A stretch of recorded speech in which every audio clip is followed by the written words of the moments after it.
समझिए, ये जो धर्म संसद का आयोजन होता है उसके पीछे मकसद क्या होता है? धर्माचार्यों के द्वारा अपना निजी जीवन धर्म के अनुसार आचरण और व्यवहार अच्छा है तो सरस्वती माँ की कृपा से उनके मुख से अच्छे शब्द ही निकलते हैं। कुछ लोगों के वक्तव्य जो धर्म संसद हुई हरिद्वार में जी। उसमें सामाजिक ताना बाना जो इस देश का है उसमें विद्वेषपूर्ण भाषा का प्रयोग उन्होंने किया जो निंदनीय है। उसका पहले भी मैंने निंदा किया जी। और उसमें से दो प्रमुख संतों को यहाँ हमारे साथ उनकी मीटिंग हुई और मैंने कहा कि आगे से जब भी आप कोई ऐसा आयोजन करते हैं तो अपनी भाषा और अपने व्यवहार पर आप संयम रखें। साधु का काम है समाज को अच्छी चरित्र और धर्म की शिक्षा देना, ना कि समाज में विद्वेष पैदा करना। और इस प्रकार की अगर धर्म संसद से समाज में कोई ऐसी परिस्थिति बनती है जिससे सिविल राइट्स की संभावनाएं बनती है तो न्यायपालिका और दंड का जो विधान है भारत के संविधान के अनुसार उनके खिलाफ दूसरे पक्ष के लोगों ने यहाँ दर्ज कराई हैं शिकायतें, तो शासन उस पर अपना निर्णय करेगा।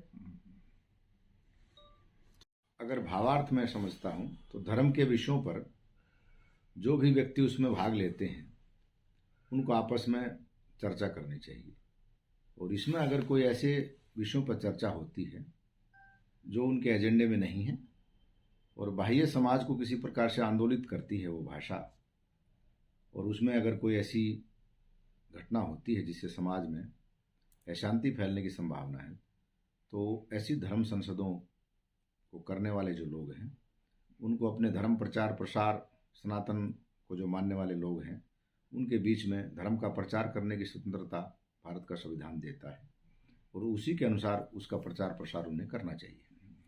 साधु और ब्राह्मण समाज के दो ऐसे धर्माचार्य हैं जिनका आम जनमानस के साथ में सीधा जुड़ाव है और उनके द्वारा कोई भी कर्म अगर किया जाता है समाज में तो उसका प्रभाव समाज पर पड़ता है।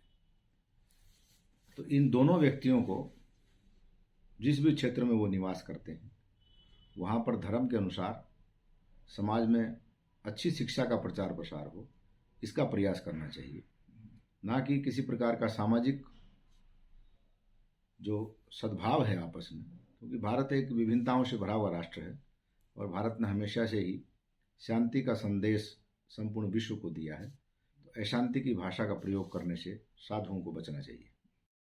उसमें काफ़ी आक्रामक भाषा का इस्तेमाल किया गया और कई बार ऐसा लगा कि हिंसा का आमंत्रण दे रहे हैं। तो क्या ऐसा लगता है कि संत उस तरह की मनस्थिति में है, उस तरह की स्थिति में आ गए हैं ऐसी भाषा बोले? आवेश में आकर के शब्दों का उच्चारण अवश्य किया गया और वो नहीं करना चाहिए था उनको, लेकिन ऐसा नहीं प्रतीत हो रहा है कि किसी प्रकार की कोई हिंसा की कार्रवाई साधु करेंगे, क्योंकि समाज में कई बार ऐसा होता है व्यक्ति जब स्टेज पर रहता है किसी सभा में तो माहौल को देख करके उसके अंदर उत्तेजना आ जाती है और वो अपनी भाषा और अपने संयम पर कभी कभी थोड़ा संयम खो बैठता है। तो इसमें ऐसी कोई संभावना नहीं है कि साधु कोई शस्त्र उठा करके और समाज में कोई ऐसी कार्रवाई करेंगे, ऐसी संभावना मुझे नहीं लग रही है।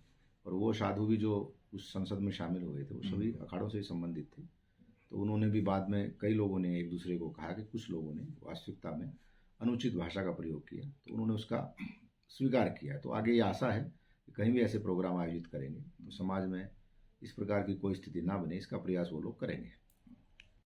ये चर्चा वहाँ हुई उनका, या जो इस तरह की चर्चाओं को लेकर के जो शोर शराबे से कहते हैं वो हो रहा है, इसे क्या आप शुद्ध धर्म का व्यवहार मानते हैं या राजनीति से प्रेरित मानते हैं? धर्म शब्द का अर्थ है धारण करना। धर्म हमेशा समाज को जोड़ता है। भारत के संविधान में धर्म की जो व्याख्या की गई है, संपूर्ण धर्म का एक वास्तविक अर्थ यही है, जो भी मत और पंथ संप्रदाय के लोग भारत में रहते हैं वो जिस भी धर्म का पालन करें उसके लिए वो स्वतंत्र हैं और किसी भी प्रकार का दूसरे धर्म में अगर हस्तक्षेप करते हैं या उसका परिवर्तन करते हैं संविधान के नियम के विरुद्ध तो वो निंदनीय है। जैसे हमारे भारत के बहुत से भूभागों में कई जगह आदिवासी और कुछ गरीब तबके के लोगों को प्रलोभन दे करके धर्म परिवर्तन कराया जा रहा है, वो भी निंदनीय है। बलात्पूर्वक किया हुआ कोई भी कार्य जिसकी इजाज़त धर्म नहीं देता है। भगवान कृष्ण ने भी गीता में कहा है कि हे अर्जुन, तुम्हारा यही धर्म है कि तुम अपनी तपस्या और जो तुमने पुरुषार्थ किया है धर्म की संस्थापना के लिए, उस युद्ध भूमि में तुम अपने परिवारजनों से लड़ रहे हो, तो वहाँ तुमको अपने परिवार को नहीं देखना है, वहाँ तुम्हें अपने धर्म को देखना है। तो एक सैनिक जब अगर सीमा पर युद्ध लड़ता है तो उसकी आपस में कोई ऐसी दुश्मनी नहीं है एक दूसरे सैनिक से, लेकिन वो अपने राष्ट्र के लिए, अपने धर्म के लिए लड़ता है। इससे दोनों ही वीर गति को प्राप्त होते हैं। तो धर्म हमेशा अच्छा मार्ग ही दिखाता है और धर्माचार्यों से ये आशा की जाती है कि वो समाज को अच्छा ही संदेश देंगे।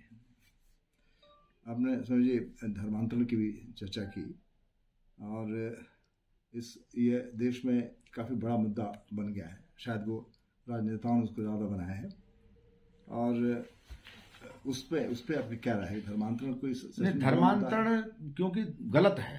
भारत ने संपूर्ण साउथ एशिया में जितने भी मुस्लिम समुदाय के लोग हैं वो अत्यधिक कन्वर्टेड हैं, और पिछले 400-500 साल में जब तक मुगलों का राज्य रहा, भारत में बहुत ज़्यादा मात्रा में धर्म परिवर्तन करके हिंदुओं को मुसलमान बनाया गया। लेकिन आज चूंकि ऐसी स्थितियां नहीं हैं, इसलिए वर्तमान में अगर ये घटनाएं घट रही हैं तो जिस भी राज्य की सरकार है और भारत का संविधान उसकी इजाज़त नहीं देता है तो उस पर समाज को रोक लगानी चाहिए। उसका अगर कोई धर्माचार्य विरोध करते हैं तो मैं उसका समर्थन करता हूँ।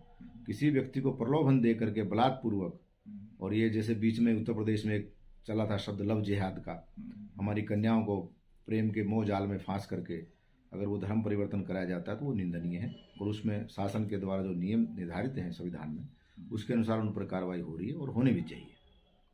ये वैसे कहा जाता है कि इस समय भारत में हिंदुओं की संख्या, हिंदू करीब 78% 78% है, और ये 100 साल बाद भी उनकी संख्या 70% नीचे नहीं जाएगी।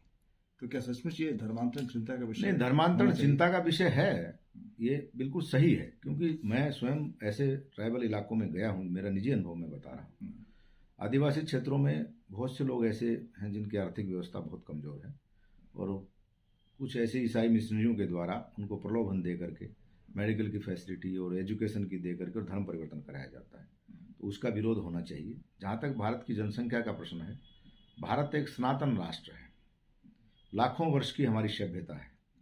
तो सनातन धर्मावलंबी, जिसको आज हम लोग हिंदू कहते हैं, हिंदू वास्तविकता में हिंदू शब्द का अर्थ है सिंधु। सिंधी भाषा में सिंधु को हिंदू कहते हैं। सिंधु नदी के किनारे जो बसने वाले लोग हैं वो सिंधुस्थानी, जिसको अरब के लोग फारसी भाषा में हिंदुस्तान कहते हैं। तो हिंदुत्व का जो हमारा एक जीवन शैली है उसको सुप्रीम कोर्ट ने भी मान्यता दी है भारत के संविधान के अनुसार। हिंदू एक जीवन पद्धति है, और हमारे पूर्वजों ने लाखों वर्ष ऋषियों ने शोध किया है। सनातन ना कभी नष्ट हुआ है और ना कभी होगा भविष्य में भी। तो इस प्रकार की अगर कोई व्यक्ति प्रयास करता है या आशंका व्यक्त करता है तो निराधार है, क्योंकि जब तक सूर्य रहेगा, भगवान शिव रहेंगे, तब तक सनातन रहेगा।